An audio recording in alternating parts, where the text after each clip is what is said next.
Okay, welcome y'all. We're 5 minutes early so we can get some things straightened out here. And to keep you from getting bored, those of you that are waiting, we're gonna, button on here is kind of backwards. We're gonna entertain you with some puppies. Oh, isn't that cute? Okay, and so Rachel's gonna give a little commentary on the puppies and talk. Sit yourself and tell them what you do around here. What's your function? I take What are you care good for? Thanks. This is Freckles. She's a kitty cat. They're gonna be 3 weeks old very soon.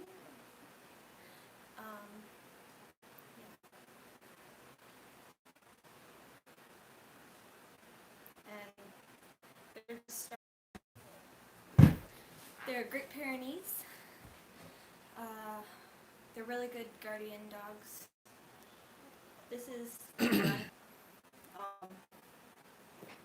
she is one of 12, actually 13, but one died. It's disconnected.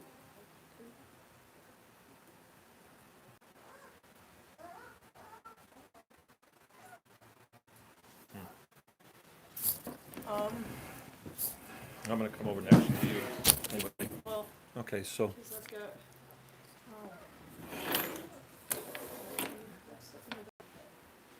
it's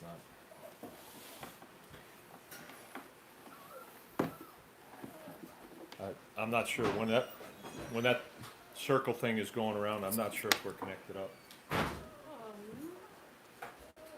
Can anybody out there tell me whether you're seeing me or this is working or not?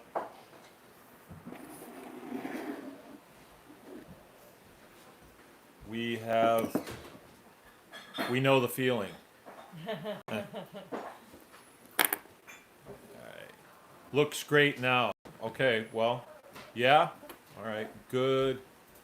Real world living in the boonies, internet problems. All right, well, I've got that thing going around. Oh, you're connected, so go ahead and talk. You are connected. Okay, well, great. They can hear you, even if they can't see you. Can I have a little space here? Can you just move that down? All right, great. All right, well, this is Mark coming to you from Baker's Green Acres, and welcome to our YouTube live chat. Anyone can farm. Homesteaders Guild chat, I guess. And today is Wednesday. It's March 6th, I guess. And okay, well, here's where I'm at. We got to give people a little time to come in, and we wanted to show you the puppies.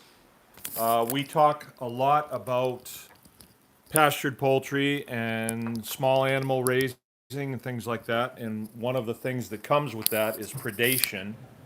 So I think that it's fitting for us to show you that we raise livestock guardian dogs, and they've been invaluable to our operation. I don't know what we would do without them. So I'm still getting that thing going around, but I'll continue here. People are saying that you can hear me. So the dogs are about 2 weeks old, so they'll be ready to go in about another 6 weeks.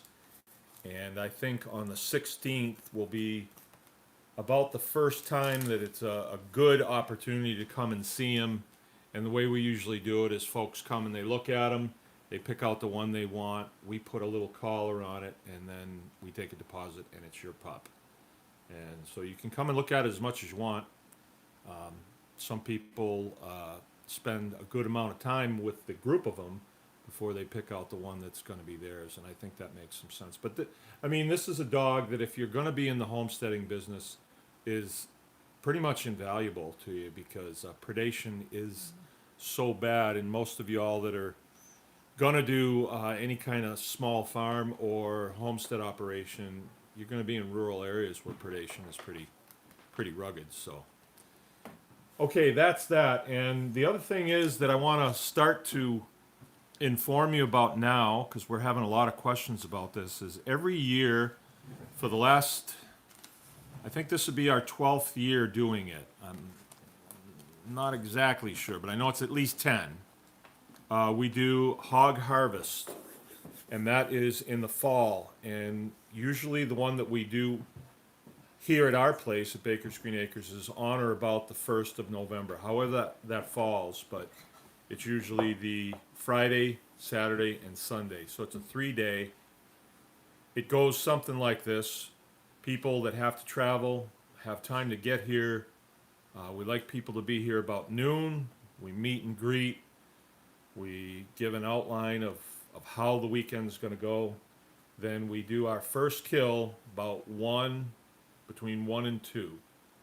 And the pigs that we have here on the farm are the pigs that we use. We raise Mangalitsa's and Mangalitsa crosses. So we do the kill, we do the scald and scrape, and then eviscerate. That means open them up and take all the internals out, internal organs. Then we prep all those organs for use, and then we prepare the carcass for parting out the next day. Okay? All right, so we usually finish up on the first day about 6 o'clock, and then people are free to go about their business, and we need you here the next day at 9 o'clock. So there's plenty of lodging around here. That's not a problem. And then the next day we're taking the half carcasses. We work in groups of 3, the students do. So for every 6 students, we kill 1 pig, okay? And then we'll usually have one that's a demonstration carcass, and that's the one that I show you the cut, and and then the students demonstrate. I demonstrate it, and then the students do that same cut. So it's a hands-on. I mean, you're really doing the thing. You're working with real live stuff and knives and everything that we do with it. And the goal is that when you leave here, you could go home and you could do the same thing on your own. And many, many people have done it. So we like to use the phrase "anyone can farm," and it's true. You just have to learn this stuff, and then once you learn some of these processes, it starts to fill in. You start to understand how to do these things. Okay, I'm on the air. So can you guys just be a little bit quiet? All right, so we're filling the slots for that. I don't think we want more than about 15 people. So the price on that right now, we've got it priced at $500 for a 3-day. Sunday, I didn't tell you what happens Sunday. Sunday is when we're doing the grinding and the salting and sausage making. And then we talk a lot about the theory of making charcuterie. Charcuterie is a method of preserving pigs, and we know quite a bit of it, but there's so much to know. Every year we're learning new stuff, and it's an essential part of homesteading because you can, a pig is a great homestead animal. You can feed. Okay. You can feed pigs a variety of things, and you can keep an awful lot of usable meat and fat on the hoof until you need it. And then the skill of being able to slaughter a pig, if you can slaughter a pig, you can probably slaughter a beef or anything else that you need to. Okay, I'm getting Square One Farms, I can see you fine. Okay, great. Because I get this scrolling thing and it's starting to kind of bother me a little bit. Like, am I just talking to the wind? But I guess I'm not. So good. So those classes are going to fill up. We have a great time. I think it's a time that you will not forget for the rest of your life. You get a bunch of people together that travel and pay money to learn how to slaughter pigs. It's a really unique group of people, and I look forward to it every year. And then we do another class up in the UP. The last year we didn't have a group, but I don't think we started talking about it soon enough. But at my buddy's place up in the UP, we've done it for quite a few years. And I'd like to continue getting back to doing that. So if you live, the UP is the Upper Peninsula of Michigan, so if it's more convenient for you to fly into the UP or drive into the Upper Peninsula, then plan on that. If you want to be with us, we're down here. Up there, it's much colder, so we usually go a little sooner, like in October, I think, don't we? But if you just keep an eye on bakersgreenacres.com, I think it'll be, you'll know when the dates are. We have plenty of time. Here we are in March, and that's going to be in, all the way through summer. So we do take deposits on it, and if you're not able to make it, you can apply it to the next class, but as soon as we take a deposit, that's it. Okay.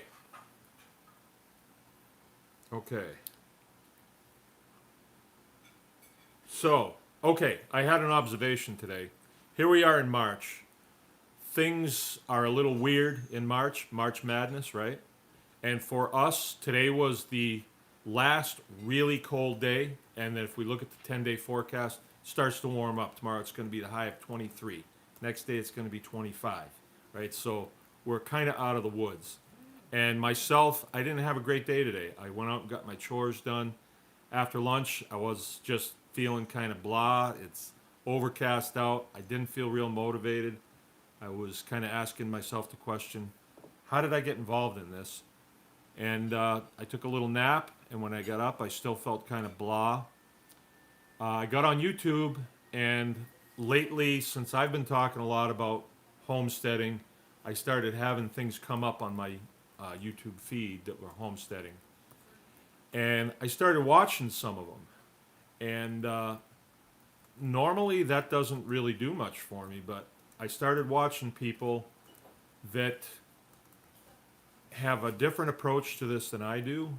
And I saw a lot of people that are living intentionally and saying, this is what I want to do. And then they're doing it. And then they're doing the show and tell thing, showing people what they're doing. And I was quite impressed, actually, with some of the things that I saw. And you know how it works. You see a picture and you say, I want to see what that person has to say. And you watch it and you say, wow, that's pretty good. And then another one comes up. And I didn't keep any notes or anything like that because I really had no idea that was going to happen. But I think what I'm going to do is I plan to watch a few more of these, quite a few. And I will start to give shout outs to the ones that I think that I would recommend. And I think this would be a good place to give shout outs to those guys, Let's see. Was that it? Well, I guess I was feeling pretty good after I watched some of those videos, and I actually went outside, went out in my greenhouse, and I was doing some things out there, and I thought, you know what? I'm pretty glad to be part of this community. I mean, these really are my people, and it's kind of a good feeling. It makes me feel like I'm ready to hit the ground when spring comes, and I'm ready to share what I'm doing, and I want to see what everybody else is doing, things like that.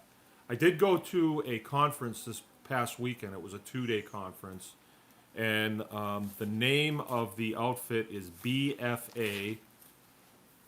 It's Bionutrient Food Association, BFA, and the man's name that gave it was Dan Kitterich. We hosted him here at the farm, I think, 4 years ago.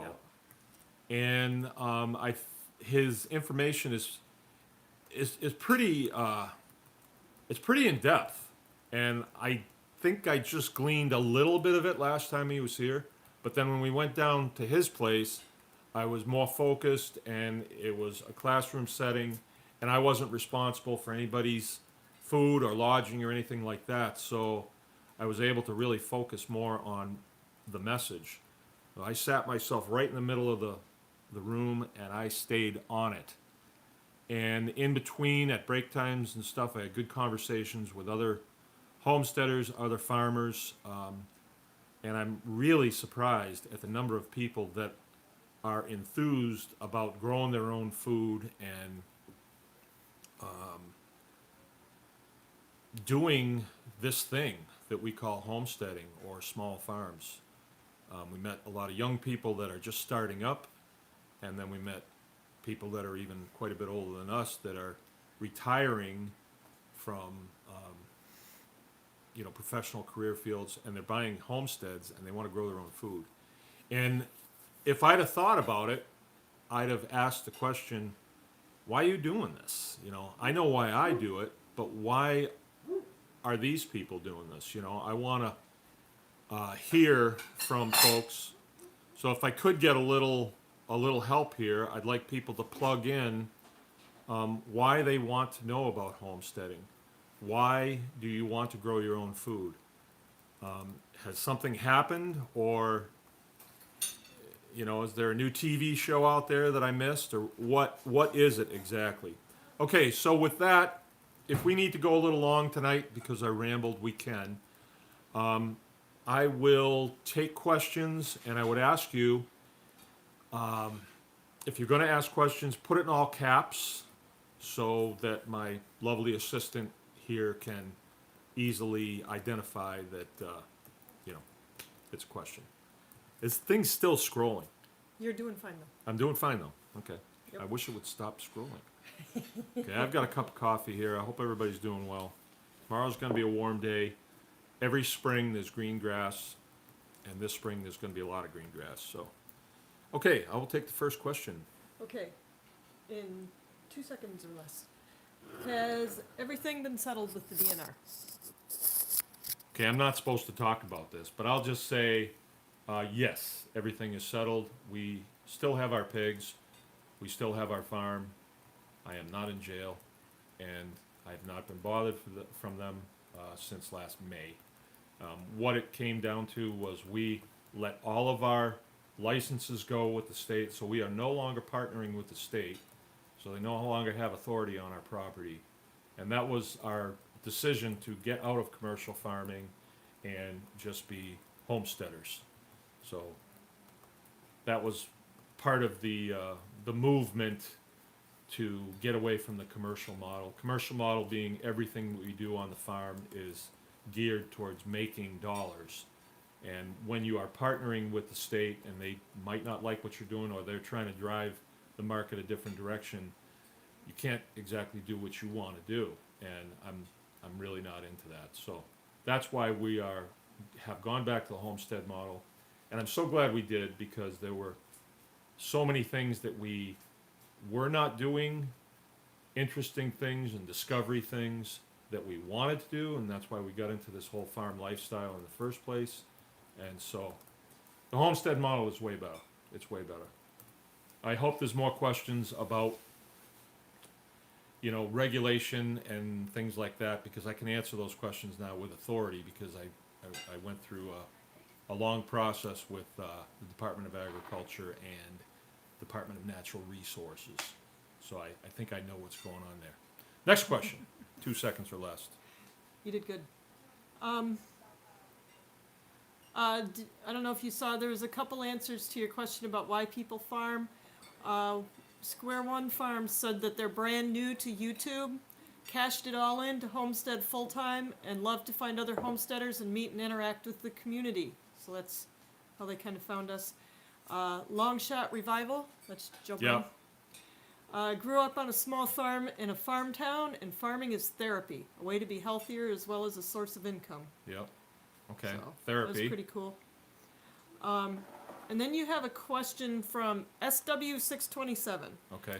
Are you guys still doing the chicken tractor thing? Oh yeah, oh yeah.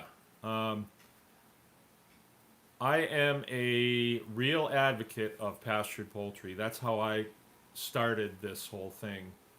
I was influenced by a man by the name of Joel Salatin that wrote a book, Pastured Poultry. Make $25,000 a year on 10 acres or less, or something like that. But it had to do with raising pastured poultry.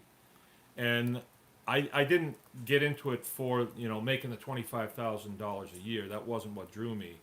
What drew me was he had this system of chicken tractors, and I really liked that idea. And so we read the book, and then we tried it, and we went through about, I think we're on our third generation of chicken tractors. And what a chicken tractor is, if you don't know, it's a frame that maybe has a roof over it with no floor in it, and you can put a specified number of chickens in it. And usually the chickens that people raise are Cornish crosses. However, we've kind of morphed into the Freedom Rangers. And you move this frame every day, and it gives your chickens fresh grass to eat, and it distributes their manure on the field that you're using to do this, and it increases the fertility of that field like through the roof.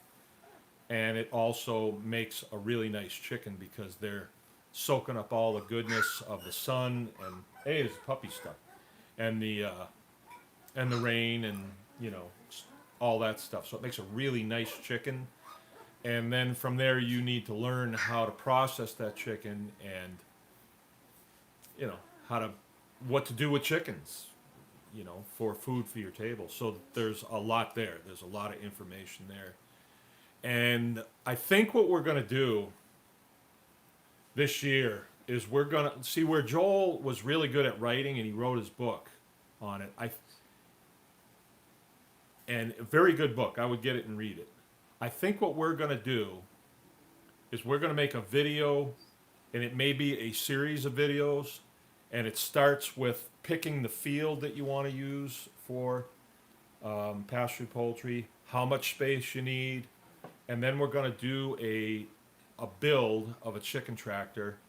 I will show you the design that I use now, but I have ideas for another design that I think it's going to be easier and stronger, easier to move, and less susceptible to damage from wind and rain and stuff like that.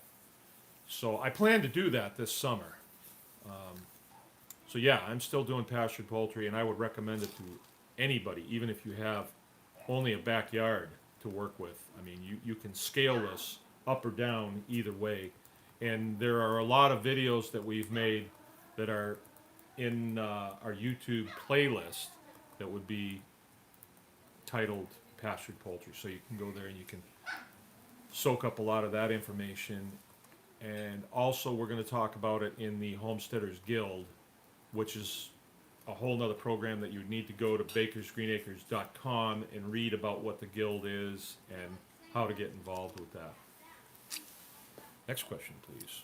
Yeah, this is related. I'm going to go back to a couple others, but this one's related. Dave asked if you've ever attempted to pasture poultry without the tractor setup, say in a paddock. Yeah, I have. When you read Joel's book, he's going to say, well, a lot of y'all are going to do things differently. Go ahead. And then you'll know why we do it the way we do it. What happens with those chickens, especially the Cornish crosses, is they will sit at the feeder and eat. And they're not going to move. They're not going to move because they don't want that feed to get away from them. When they have a chicken tractor around them and a clear border, we make them 10 feet wide and 12 feet long, so they have 120 square feet, and the 75 birds that we put in there seems to be the right amount. They will go right to the edge of the chicken tractor on the inside, and they'll eat clover, and they'll eat grass, and they'll eat stuff, bugs and stuff. If it's any bigger than that, it seems as though it's too big for them, and they don't want to go to the edges of it. If it's any smaller than that, they have a problem with each other, so you have to really knock the numbers down. They start um, they start fighting, you know, or they start pecking each other, and as soon That's as there's a little bit of blood, they'll just keep pecking it, and the chicken that's getting pecked will just sit there and get pecked, you know. So, and then if that becomes a problem, we have the answer to that. But this 120 square feet seems to be the right number. We tried it, you know, building a mega tractor, a mega chicken tractor, and I had this vision in my mind that, well, I could do 200 chickens, and they'll all go in at night. And then when we move it, they'll move along with it. No, it doesn't work that way, because they won't go in at night. You'd be out there trying to put them in. They're not super intelligent, and if they're out at night, they're susceptible to nighthawks, owls, and everything else. The chicken tractor, if you don't have a guardian dog, is a line of defense. I'm not saying that some raccoon's not going to reach through there and grab a foot and pull it through and gnaw it off. They will. And owls can get into chicken tractors. They're very persistent, and they will get into tractors. I've actually caught owls that have been in our, but we don't have problems with predation anymore since we have our Pyrenees dogs. I mean, they really are the fix. And I actually got that from Joel Salatin's son, Daniel, at a conference. I went up and asked him. He was the keynote speaker, and I went up and asked him, what do I do about this predation? Because I was getting ready to quit. It was just so bad. It's a real morale downer when you go out there and you find dead chickens. You know, when you first start doing this, you have the baby chicks and you really like them and you're taking good care of them. Then they're getting older and older, and then you have these beautiful chickens, and you're thinking, wow, this is really going to be fantastic when I'm able to process these. And then you go out there and you find 10 of them with the heads ripped off. It's a bummer. It's really a bummer. So that's why we got the Great Pyrenees dogs, and I recommend that particular breed to anybody that's going to do this. There are other breeds out there, but I've not used them, so I don't know. Salatin's, what kind of dog do they use? It's Anatolian Shepherd. Anatolian Shepherd. Really neat dog. I heard that the one that they had died, so maybe I don't know what they have now. But did that answer the question, Dave? Yeah, and he asked another related one that's really good. Is it possible with Freedom Rangers, and maybe you could speak to, because we've done outside the chicken tractors with various breeds, and maybe how different kinds of birds respond to different situations. Okay, well, the Freedom Ranger's a different breed, and they're pretty much like the Cornish Cross. Cornish Crosses are white, but they do better on pasture, and that's the truth. They do. They're foragers, where the white chickens, they want chicken feed. They'll eat a few leaves here and there, but they're not going to be, they're not roamers like the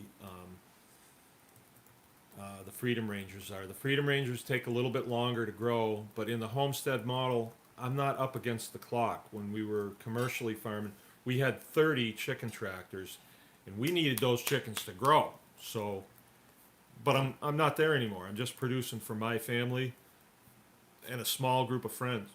You know, so I don't need to be processing 200 chickens a week like we were before. You know, I don't have stores that I'm selling to. I don't have a bunch of restaurants that I'm selling to anymore.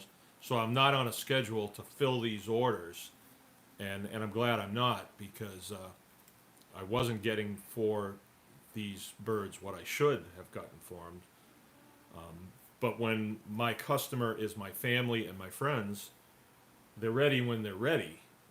They're not on a timeline like a restaurant or a retail store is. So I think that we're going to do all Freedom Rangers this year, probably, or a lot more than we did last year.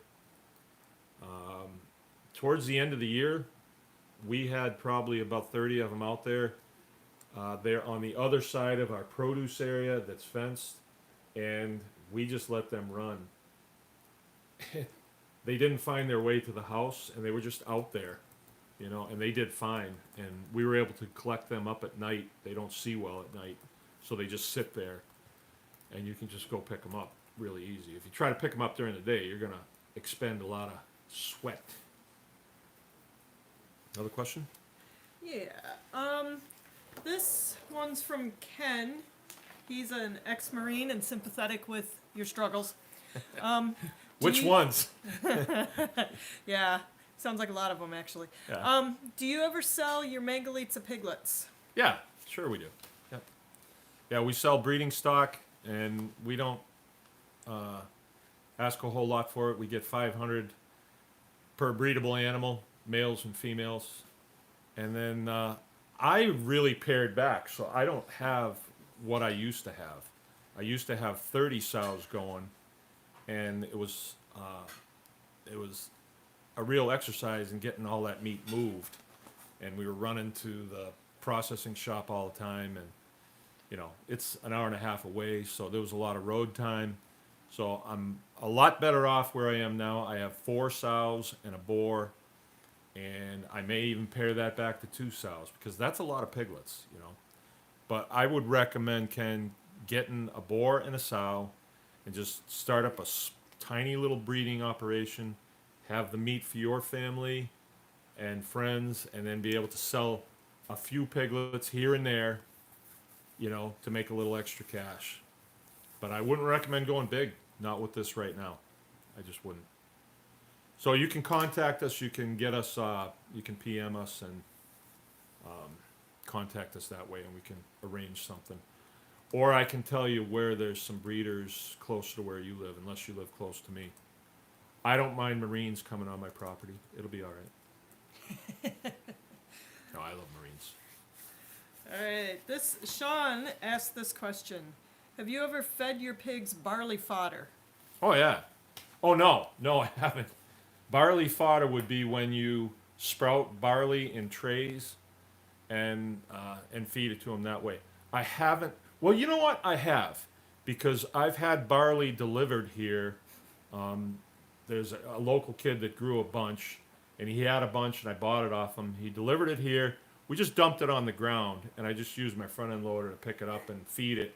I was feeding it whole, and a lot of it just sprouted as it was sitting out there. It was uncovered, got rained on. There was maybe 10 tons of it. It was a lot, but at the time I had a lot of pigs, so it was not going to last very long. And so I wasn't worried about, it spoiling or anything. But it did get rained on, and a lot of it sprouted. And, we learned a lot this weekend about feeding grains. And I'm going to ask Jill for a little help here, but there's an amino acid. Phytic acid? Yeah, it's called phytic acid, and it is the grain's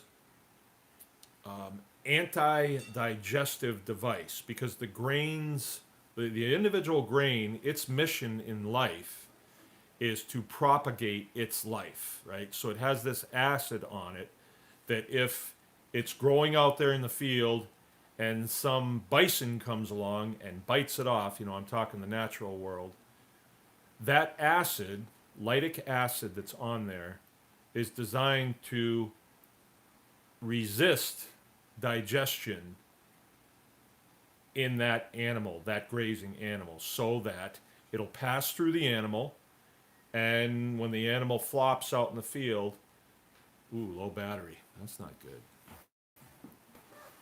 When it flops out in the field, it'll grow. So what you want to do to defeat the lycitic acid is you want to soak your grains before you eat those grains. So when you feed it to your animals, same thing. You want that soaked. So when you're doing the fodder system, you soak the grain and then you sprout it. And you're getting way more bang for the buck. Hey, there's going to be a little shaking here because I'm going to have to, because this is scrolling, it must be using battery really bad. and I'm gonna have to put this phone someplace else, and the Well, smooth can you thing is just- gonna give me a can you real hard just- time.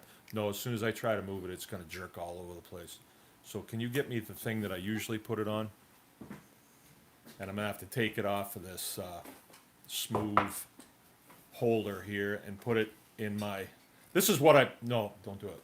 This is what I usually use. All right, this is low tech, and now my high tech operation is defeating me. So I'm gonna have to turn this off, or it jerks all over the place. Stand by. Okay, it's turned. The thing about the smooth, it doesn't allow me to plug the power cord in. There. So it's not as quite a good a picture, but It works. is it working? If I had a book, can I have a book to put under there? Okay, I'm ready for the next question. All right, Or do you maybe want a 2 bigger one? books.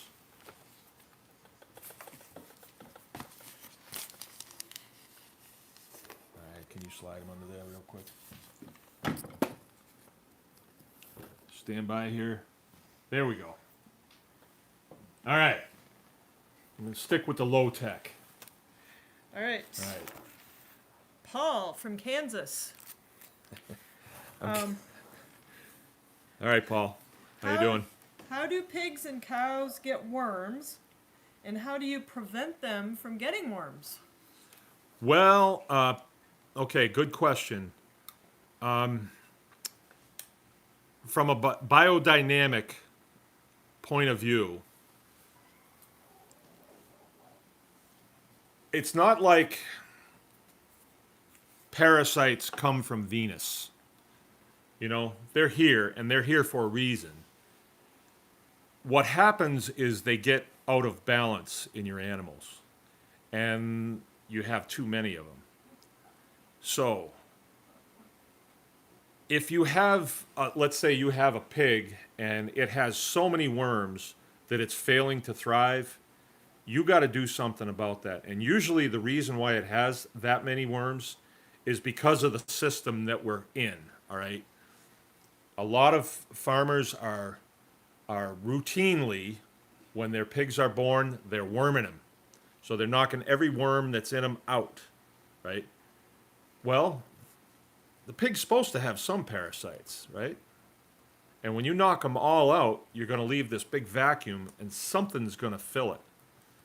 Now, where are these worms coming from? We had a worm problem, and my vet said that the worm's coming in the feed that you're getting.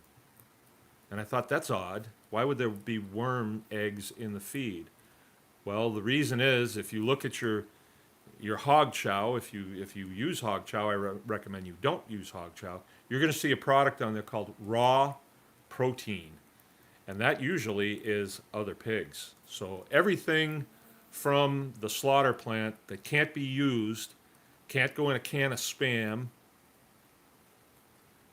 they're going to dry it out, then they're going to grind it up, pulverize it, and that's raw protein. So if you use hog chow, first of all, your pigs are going to really stink. It's going to stink up the neighborhood on hog chow. My pigs don't smell at all, but because I don't use hog chow. I think you're going to get worms from them. And when you do, you're going to ask around, and you're going to say, well, what do I do to control these? And the guy at the feed store is going to say, you're going to want to give them a shot of Ivermectin.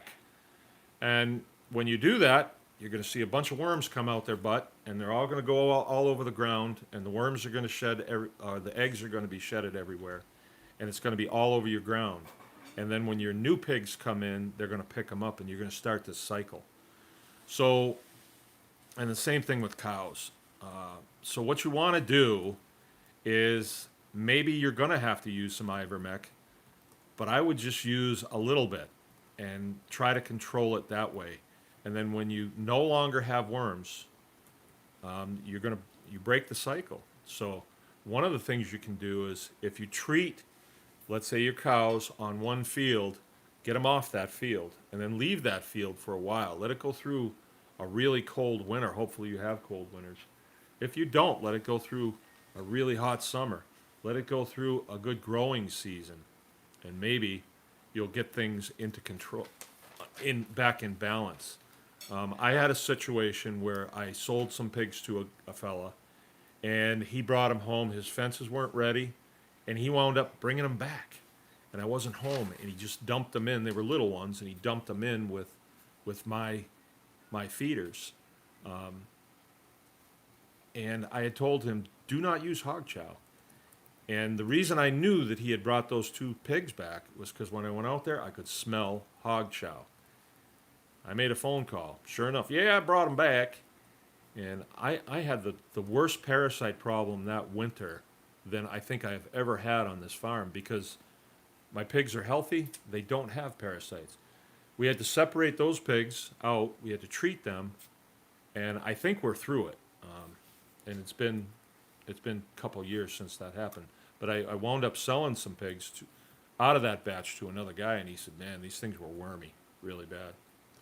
So there are things you can use to control worms. Biochar is one, but it's not going to work if they're totally, totally out of balance. They have to be somewhere close to where you can get it under control. I hope that helps. I know it's kind of a nebulous answer, but you're going to have to find your way on that between pharmaceuticals and this. Don't keep loading them up with hog chow, okay?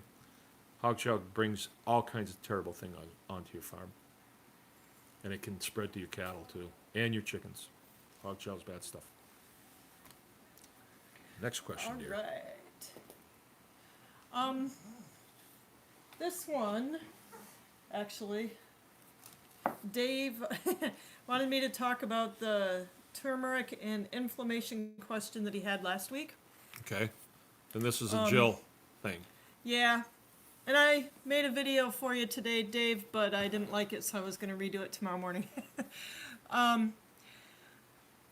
And there were a few things. Inflammation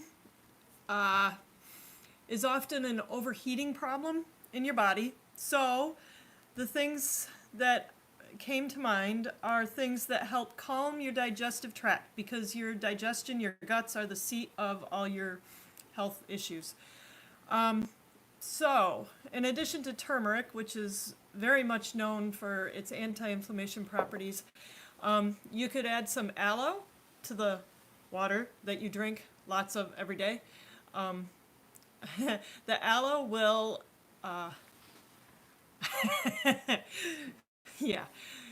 hot. So the aloe will help cool your digestive tract, cool your system, it helps soothe things so that you can absorb things better.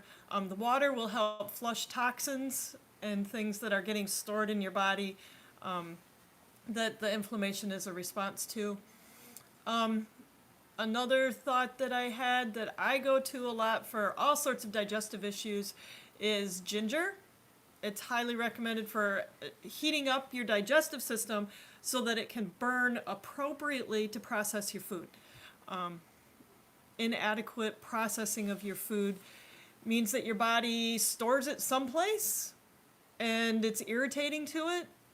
So the ginger helps create an appropriate fire in your stomach and send things on through so that they can be processed.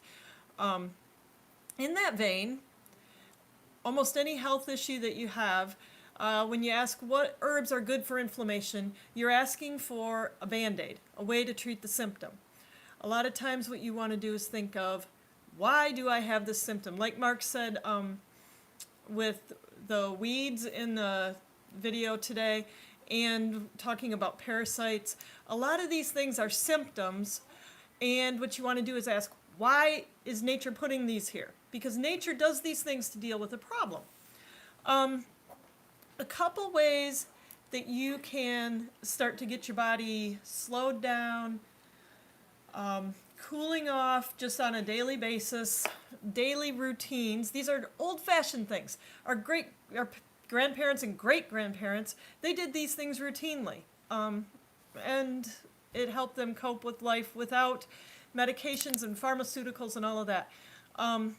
Of the several suggestions that I could give, two of the big ones would be to eat an earlier, lighter dinner. Try to eat before it's dark, and eat lighter. So have soup for dinner. Mark knows I've been doing this to him. We have our meat and potatoes at lunch, and then you get soup or stir fry or roast vegetables, stronger on the vegetables in the evening, just so it's lighter, so that your food's digested by the time you go to bed. That way your body can do its cleaning and clean out all those toxins while you're sleeping.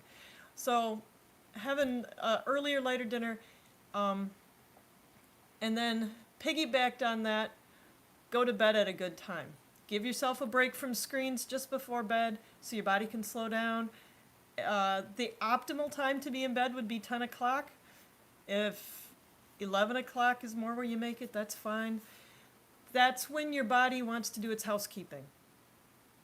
Not be digesting food, not be getting energized by watching blue screens. It wants to do its housekeeping, and it needs you to rest in order to do that. So those two things alone, you may notice a difference in how you're feeling and in keeping your body strong, building the energy that you need to do your homestead and do your projects and all the fun stuff you have planned. So, someone mentioned to COPD really quick. We had a couple calves that had lung problems. They're chronic because they got scarring and similar to COPD from the ammonia that they were bedded on in a barn. And it was just the situation, and they were the only calves out of that pen, but that's what they were prone to, so it happened. I've been using a decoction, which is like a boiled tea of Seneca root, licorice, and chamomile, and having really good results with them. So that might be something that won't cure your COPD, but you might find some relief with it. There's a couple videos about the calves. You might check those out, and let me know if you have any other questions. Okay. All right, I gotta get caught up. Okay. Okay, this is a question from Sean again. Yes, Sean. How much grain would you recommend feeding 3 Mangalitsa gilts? Are you going to breed them? I would need to know if they're going to be breeders or feeders. If they're going to be feeders, you're just feeding them out to slaughter. Give them all they'll take. I mean, there should still be feed there when they're done eating. If they're going to be sows, you want to keep their weight down.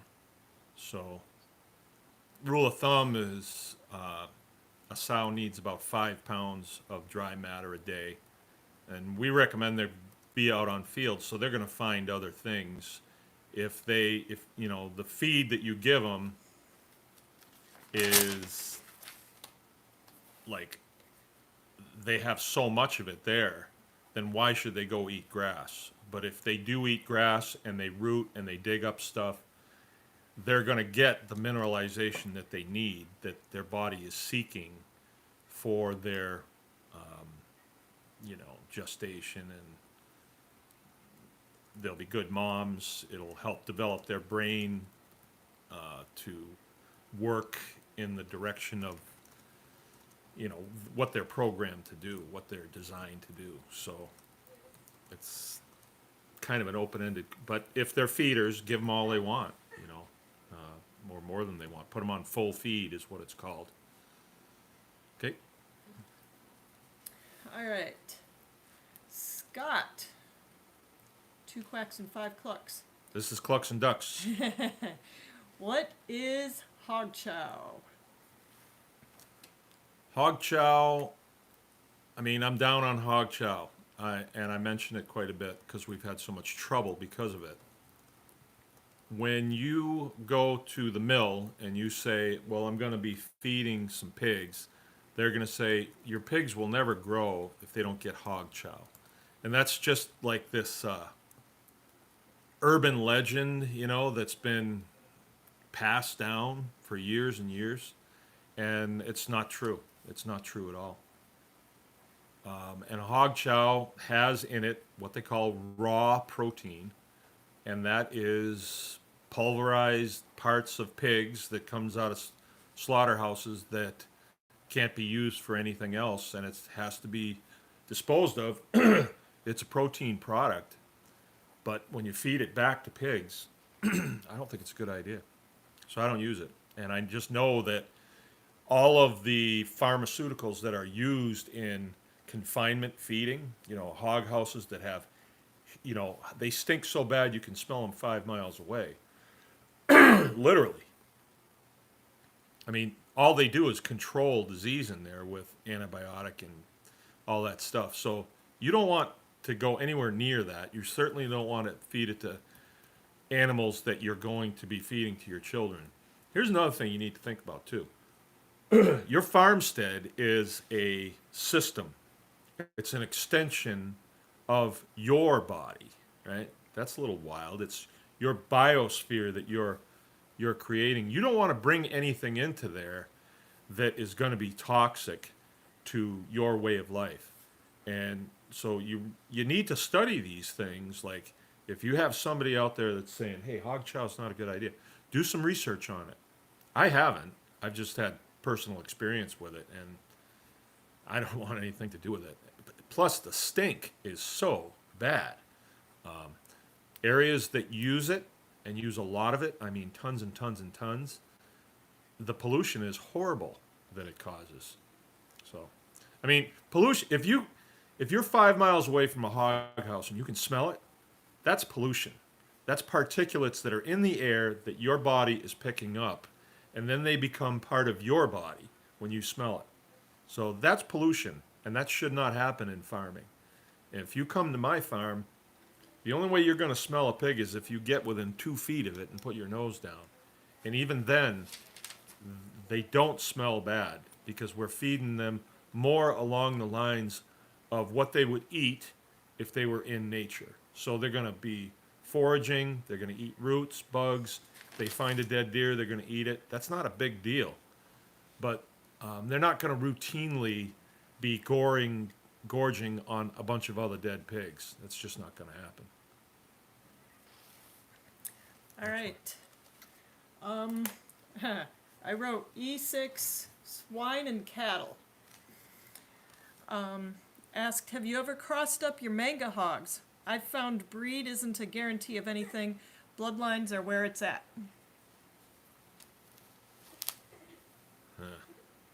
Well, I guess we disagree because I think breed is probably half of it, but then environment is the other half. And I kind of disagree with, I have crossed them. I've crossed them with wattles. I've crossed them with blacks. And we have a butcher shop on our place, so we take a lot of pigs apart, so I get to see them from the inside out. And the Mangalitsa is a very dominant breed. So you can breed in, let's say, large blacks, and then you can selectively breed it right out of them in a couple generations very easily, and you're right back to Mangalitsa.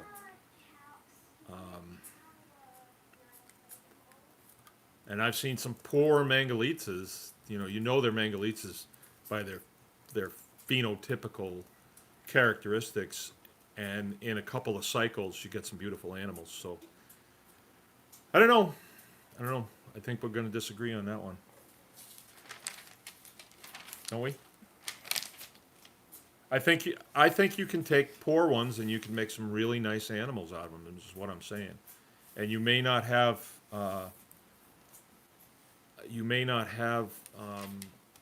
paperwork to prove where they came from and how great they are, and you didn't pay a lot for them, but you can still have some beautiful animals. The ones that we got were some of the very first ones that came into the United States. As a matter of fact, Heath Putnam was the first person that brought them in, and the farm that he was using was a place in Iowa, and we got them from there. And I bought them from Heath Putnam, so I guess we would have been the second breeder in the United States to have them. So I have some of the original swallow bellies, and they've disseminated out. I've never had any paperwork on them, but we know what the carcasses look like, and we know what the meat's like, and it's so outstanding compared to other breeds that I just don't even think it's in the same category. Okay. All right. I'm gonna go back to a question from Jared. Are you still improving your charcuterie techniques, or is that pretty much down pat? He is very interested in that topic. Well, my philosophy on homesteading is, like anything in life, I've never really arrived at anything. I believe that no matter what you're doing, you can always fortify your position. What that means is, like, from kind of a military standpoint, whereas, you know, I spent 20 years doing that, so a lot of that's in me, is if you're sitting there and doing nothing, you can always fortify your position. You can always make your position better than it is. So as far as charcuterie goes, there's probably 5 things that I could rattle off right now that we haven't made, and I'd like to. In one of our classes, we had a guy here that wanted to make sopressata, and he did. He made it. It was his recipe, went through the whole thing, and hung it in our hanging room. And about 6 months later, we broke into that, and that stuff was so good. But we haven't made it since, and you know, I'd like to. I think we have a pretty good handle on several things: copa and prosciutto and culatello, pretty good. Bacon, outstanding bacon. But there's a lot of things that we haven't done, so we're still improving. There's a long way to go. Long way to go. Always more to learn. Yeah, always more to learn on everything. Yep. That's one of the things we play with in our Homestead Hog Harvest, right? Right. Is especially if people come wanting to learn that, Yeah. we'll totally get stuff ready to go in the hanging room and Yeah. show you that whole process. Because there's a certain amount of excitement when you prepare something on a pig that you've slaughtered, you've raised it, you've slaughtered it, and then you make a product that you have to hang in a hanging room, and the temperature's got to be right. You know, humidity's got to be right. You have to have the right ingredients in it, the right salt content, the right sugar content, and then you have to wait 3 months, and then you get to cut into it, and it's good. That's a good day. When you cut into it and it's bad, that's a bad day. I had a good day. We went to this conference, like I said, down in the Detroit area, and it was a potluck thing. And so I took a piece of culatello about this big, and I sliced it up on our slicer, and the pieces were like potato chips that looked like this, only they were deep red, and that was some of the best stuff. And I thought, this crowd, who knows? They might, a lot of vegans in the crowd or whatever, they might not like it. They cleaned that off. Cleaned that off. It was a big plate. I went to get some and it was gone. So it was a good day. It was a really good day. Next question. Yeah. I believe this was Paul again. Paul. Can the worms come from flies and maggots? I ask that because my feed, per the feed manufacturer, does not have the raw protein in it. You know, I don't think so, Paul, because the flies and the maggots are a different type of worm. They're not the kind of worm that will live in the pig. That's my understanding of it. I don't think you're going to find roundworms. I don't think those come from flies. I don't think so. No, that's a whole And different. tapeworms, that's an internal parasite. So no, I don't think you're going to get it that way. Yeah, no, the others they tend to be species specific, and fly maggots correlate to flies, Yeah. not roundworms or tapeworms. Right. They each have their own larvae, Okay. so. Okay, Ken wanted to know, do you or have you ever grown mealworms as a feed for your animals? I haven't done mealworms, and I haven't done soldier flies, but I think it would be worthwhile doing. I watched a video today on soldier flies, and that was pretty impressive. Protein is protein, whether it's, just like I said, maggots are protein. We might not enjoy them, but chickens really do. So what we have, I think there's a video on this. and I'm not sure where it is, but I took a bucket and drilled a whole bunch of holes in it about the size of 3/4 inch holes, a white bucket. And then we'd put some chicken guts in there when we were processing, and then hoist them up this pole on a rope.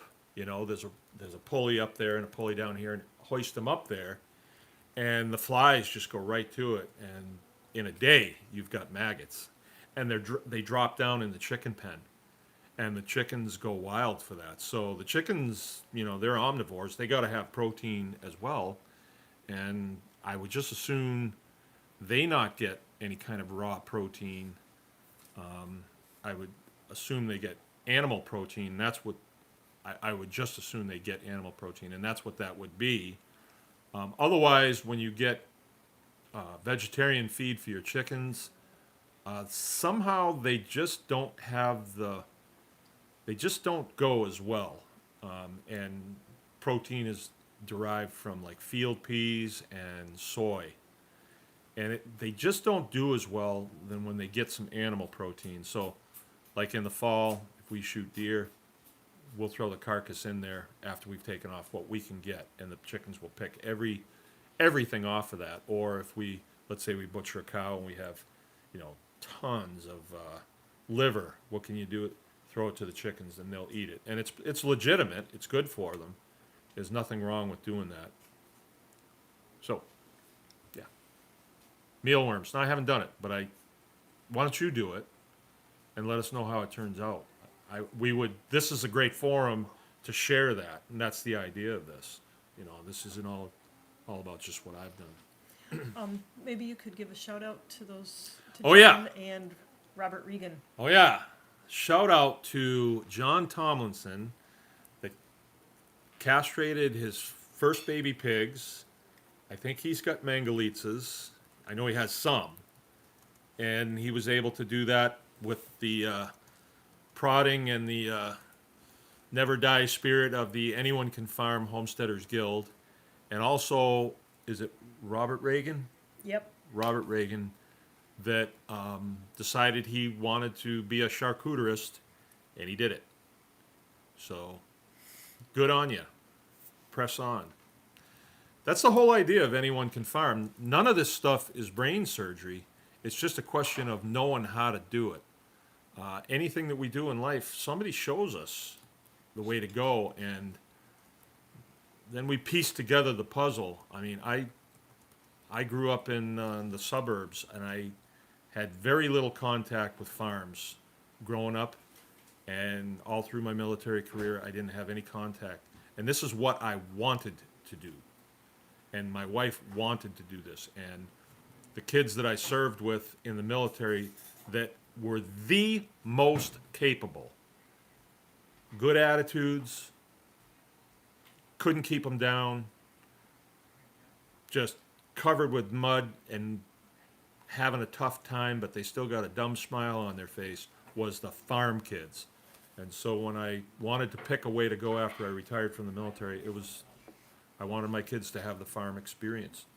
And I've got some of the most capable kids that I know that have rotated through our house. We still have little kids at home, but they are the most capable kids, for their age that you will ever see. So, I don't know, how did I get on that tangent? If there are no more questions, I have something that I'd like to brief. Another question? There's one more, and it refers back to what you talked about at the beginning with classes. Classes.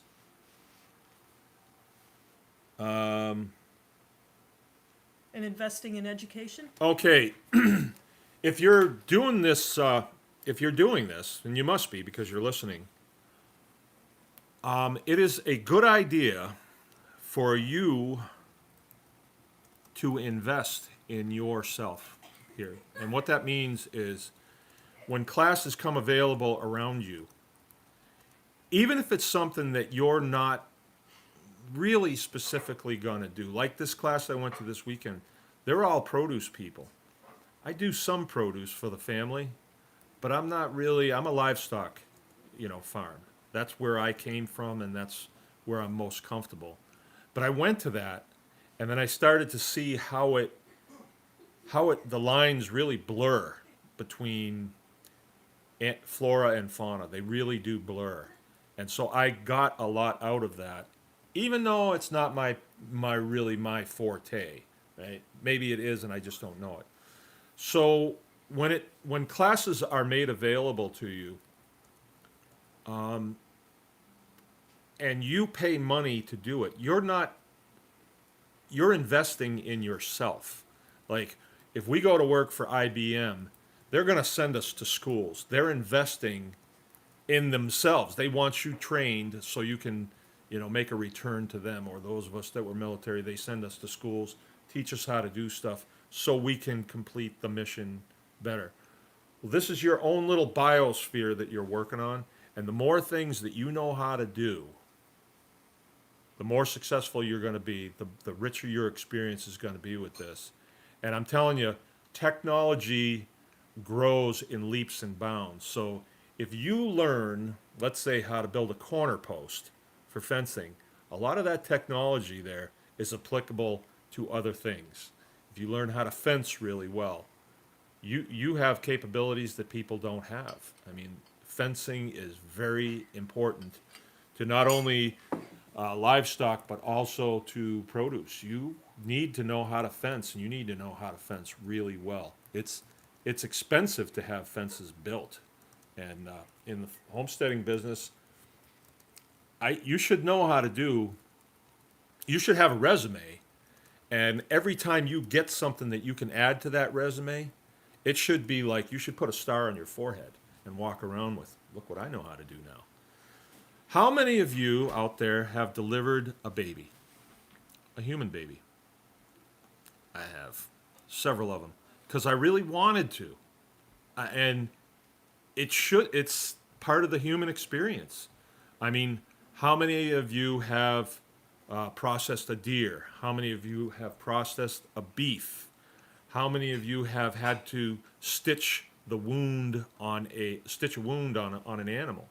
Or give shots to an animal, or what shots to give an animal. These are all good technologies to know on just plain living. Yeah. So invest in yourself. Look around you for available classes. Actually, I'll plug the Homesteaders Guild right now. This is the thrust of what we're doing. We need to get this information out into the public. From a biodynamic point of view, the things that I say have an effect on the future. The things that you say have an effect on the future. In a lot of ways, we're time travelers, because here we are talking about something as rudimentary as feeding ourselves. That's not rudimentary. I'm here to tell you. In our society it is, because you can go in any store and you can buy macaroni and cheese, and you think it's always going to be there. Well, two things. It's not always going to be there. If there's a bad storm, I mean, lately we've seen stores just cleaned off. Everything's cleaned off the shelf. And number two, when you eat that, is that really what your body needs? I mean, is that really nourishing you? Are you running on all 8 cylinders when you eat the stuff that you're buying at the stores? I think that's what I'm hearing now, is the quality of the food. People are realizing that, they were born into a Ferrari, but they're getting the performance out of it of a Pinto, And when you start eating high test food, good nutrient dense food, you'll start running like that Ferrari. And I've noticed it in myself. My mind has expanded since I started eating nutrient dense food. I crave more nutrient dense food. And here's the thing: when you're homesteading, I got a lot of friends that raise chickens for eggs. We do it. You have the ability to custom blend the feed that chicken's getting, so that chicken egg is far more nutrient dense, far more, I mean, way more nutrient dense than the chicken egg that you're going to get from the store. And it's not hard to do. When you start thinking this way, then you're going to say, well, I could do the same thing with beef. Not only, I mean, a nutrient dense beef steak is nothing like a steak that you can buy in any restaurant that comes out of Gordon Foods or wherever, you know, because that stuff is all out of feedlots in the Midwest, and all they're eating is, they're all eating the same thing. I mean, it's all the same food. There may be different spices and stuff on it, but you get a grass-fed beef steak, and there's nothing like that. Same thing with Mangalitsa pigs. The reason we do the Mangalitsa pigs, we stumbled across this, and the reason they're so good is because they're not finicky. They will eat hay, good quality hay. They will eat forages, and that's where we till the ground for them, and we grow, you know, everything from field peas to sunflowers for them, and they will eat it. And what are those sunflowers? What are those field peas? Those are solar collectors. Those are plants that are collecting this free lunch that we get, the sunshine, the rain, the wind, the air, all that good stuff that was all put here by design to nourish this Ferrari, right? So, that's what I think about that. Is there another question? Nope. No. I'm good. Okay, I want to address something else. When we talk about balance, now, if you, let's say you put a chicken leg out in your driveway, right? It's, well, maybe that's not a good. Let's say you have a chicken leg and you put it on the lawn, all right? You put it on your lawn, and I'm going to assume that your back lawn, all right? So there's a few trees around, stuff like that. Nature is going to bring that. Okay, wait a minute. Let me back up. You put that chicken leg out there. What have you done? You've just disturbed that natural environment. You've put something out there that is fragile. It's not going to be there in a week, especially in the summertime. Something's going to happen when you do that. So you've taken that environment, that backyard, and you've thrown it out of balance. Not way out of balance, but a little bit out of balance. So what's probably going to happen if you throw a chicken leg out on your backyard and it's not fenced in and security guards and all that stuff? You might have something come in like a fox or a coyote or a skunk or something like that. Nature is going to fix it. It's going to bring it back into balance. If that doesn't happen, the flies will land on it, maggots will eat it, and it'll be gone. And then maybe the ants will carry off the cartilage, you know. But nature will bring it back into balance. So what I learned this weekend that was really fascinating was when we have a problem, like let's say I'll have a bunch of chicken tractors out there and I have a whole bunch of poultry out there. Do they belong there? No, they really don't. I've thrown the whole place out of balance. So what happens? The foxes want to come in, bring it back into balance. The hawks want to bring it back into balance. Nature wants to retake it back. And, okay, so what do? Do I put poison out there to kill all the foxes?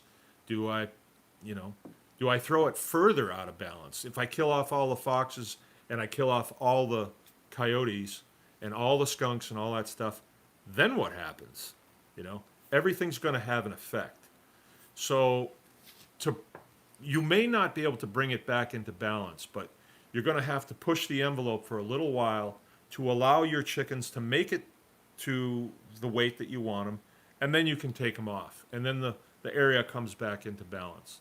So this is just an example, but then we use the guardian dogs to just, I don't want all those animals dead and gone. I want them here. They're part of the biosphere. If they all disappear, the foxes and the coyotes and stuff, then we're going to get overrun with mice and other things like that. So there's a balancing act here. By the same token, if you're a gardener and all of a sudden, where are all these potato bugs coming from? That should be a flag to you that something's out of balance in that garden. Something's out of balance in your soil, because those potato bugs are coming in and they're identifying a weak plant.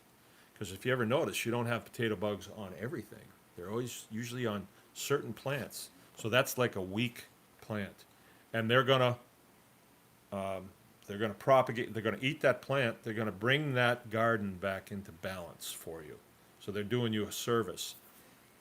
But it's not what you want as the steward of that garden. So you have to figure out, what's the problem here? What is the fix on this? The fix is not chemicals to just kill those bugs. The fix is something far different. The fix is bring that soil back into balance so there are not any plants out there that are signaling nature that, hey, I'm going to be dead soon, so you might as well come eat me. Right? We see this in the mushroom business when trees die. They are sending a signal out via nature that we're going to have a dead tree here soon, and bring the fungus in here, and let's start eating these roots. Let's start eating this dead tree, and do away with it. Nature is going to bring it back into balance. So you got to learn how to work with this stuff a little bit better, and how to see these things that you identify, and don't see them as something to destroy. See them as something to bring back into balance. Or if it can't be, a balancing technique for 1,000 chickens on the field, would be take all the chickens off the field. Well, we're farmers, so we're not going to do that. But the fix is not to destroy everything that is a threat to your operation. It is, you have to bring it back into balance. That's what I have to say about that. What time we got? 8:18. 8:18. We're a little do you over, wanna- but that's okay. Do you want to do one quick comment? Someone asked a question way back that I missed. Sure. I'll take another Okay. question. We got plenty of time. There's no problem here. You can, yeah, real quick. How are you making up the lost money from your commercial licensed operation? That's a really good question. How are we making up the money from that? Well, my situation is where anybody would be probably at my age. I'm 58. You could be at the end of your professional career, and you're going on to retirement. In my particular case, I did 20 years in the military, and the deal that the military makes with us is if you do 20 years, we'll give you half your base pay as a retirement, and if you have a disability, we give you that too, and so I am technically retired from a full-time job, and it's not enough to totally live on, but it's pretty good. I think anyway, for 20 years of having fun. So when you're commercial farming, you have to invest. So if you're going to raise 10,000 chickens per summer, your investment's going to be pretty good, because your customers don't give you the money for those baby chicks. They don't give you the money for the feed. They only pay you when you provide them with a finished chicken. So you have a lot of money going out all the time on fuel, on feed, on livestock to start with, parts, labor. You're putting that all out up front. And then you recoup that money when you take that product to your customers and you sell it. Well, you got to get it to market, so you got to transport it there. So you have, vehicles that you're running, people that are driving the vehicles. So there's a lot of output, right? And there's another part of that. You have no time in the summer, so you're getting up before the chickens and you're going to bed way after the chickens, so there's not a lot of time to do things like fun, like live life. But we did learn a lot in that time. So what we have seen with the homestead model is all of a sudden, where before if somebody said to me, hey, can you do this for me? I would say, no, I can't. So there wasn't any other streams of income coming into the house, odd jobs. There wasn't any of that. And there's a lot of odd jobs out there to do. Like this Homesteaders Guild that we're doing, that's like an odd job. And it's an actual school, a class that I teach, and I get paid to do that. You know, people who want to be in the Homesteaders Guild, they can trade me something for it if they're close enough, but we'll take dollars too. See what I'm saying? And so there is dollars coming in on that. My wife did work a part-time job for a little while, which turned kind of into a full-time job, and but she's not doing that anymore. Plus, where we, like you mentioned, we hold no licenses. That means we can't sell to retail stores. We can't sell to restaurants. We can't go to farmers markets even because we don't hold a license with the state. It's sort of like Guido on the corner says, if you want to do business here, you got to pay me every week. Well, we don't have those licenses anymore. But that doesn't mean that my neighbor can't come and say, hey, could you sell me 10 chickens? He can. And it's CSA model, right? It's a CSA model, right? So I can raise chickens for this guy, and then you want me to butcher them for you? Sure. So it's commerce between citizens, and it doesn't require a third party license. Basically, like if we tell you you can do it, you can do it. And it's the same thing with anything. If I want to sell hay to my neighbor, I can sell hay. I don't need any kind of license to do that. If I want to sell a horse, if I want to sell a pig, if I want to sell a puppy, I don't need a license. So the only time I need licensing is when I'm going to sell to other people that, like the Department of Ag is doing business with, because they'll say on that end, you can only do business with people who we have licensed. So they have control, and they do it under the guise of food safety, but we're not required to comply with that as U.S. citizens. Matter of fact, we don't need them at all. They could go away tomorrow, and I think America would do fine, probably prosper without them, but I'm probably not supposed to go down that road. So, I mean, we're still in the place where we're trying to figure out, you know, how this is gonna play out. But you know, like everybody, we're making it a day at a time. And at the end of, okay, it's 8:24. At the end of this ride that we're on in life, if I get to the end of it and I spend my last penny the day before I go out, that's perfect, right? And along the way, if I went swimming in the summertime, I slept in a warm bed, I ate good food, I hung out with cool people, you know, which I do in this community, I made good friends, and I had a rich life. That's what it's about. So this is kind of a rich lifestyle that's not centered on dollars. But if I needed to, I think that I would go out and have an off-farm job. And that's why I tell people that I don't recommend that you get into commercial farming. I recommend that you line yourself out learning how to feed your family, and then you can afford to have a job that is not super high speed, that wants you there 15 hours a day, because you don't need as much money, because you're producing your own food, which is a huge chunk. You can live in a rural area so that you can have a little freedom around you, and you can live a good life. I mean, but some people do want to live in downtown Manhattan. That's fine if you do. I don't. I don't like that lifestyle. I've done that stuff before. I prefer to live out here in the perimeter with the camels. So my wife's telling me it's 8:24. If there's not anything pressing, we'll sign off for tonight, and we will see you again next week. I don't mind going a little long. I think this is productive. We've got a good group of people. If you would do me a favor, please like and share and subscribe to Baker's Green Acres. I want to, by my 59th birthday, get to 10,000 subscribers.